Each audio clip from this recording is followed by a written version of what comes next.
Laura Smet célèbre sa mère. Ce dimanche 4 juin 2023, à l'occasion de la fête des mères, la fille de Johnny Hallyday a adressé un tendre message à sa mère, Natalie Baye, en partageant un cliché vintage aux côtés de sa maman. Laura Smet célèbre sa mère. Ce dimanche 4 juin 2023, à l'occasion de la fête de mères, la fille de Johnny Hallyday a partagé un doux souvenir aux côtés de Natalie Baye dans sa story Instagram. Sur la photo partagée par la femme de Raphaël Lancret, la comédienne qui n'avait que quelques années, pose dans les bras de sa mère.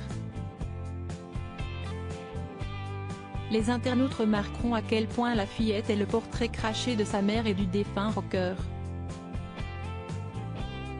Bonne fête maman, a écrit la comédienne de 39 ans, en guise de légende, le tout, agrémenté d'un joli cœur rouge.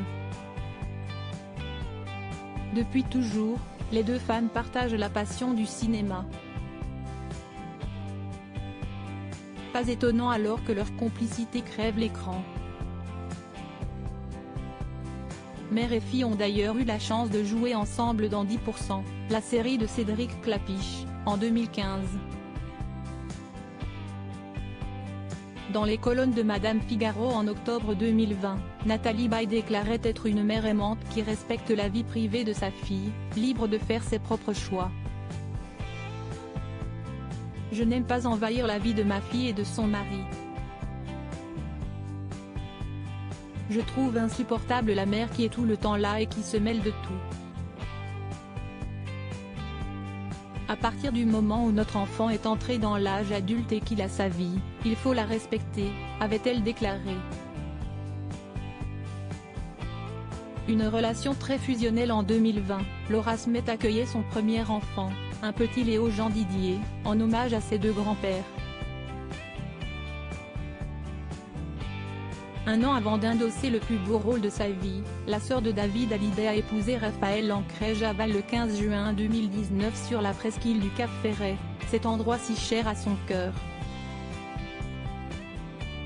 Évidemment, Natalie Baye était aux premières loges pour célébrer l'union de sa fille avec son mari. Il y a quelques années, Laura Smet avait été admise à l'hôpital Sainte-Anne, à Paris, en psychiatrie, à l'âge de 24 ans.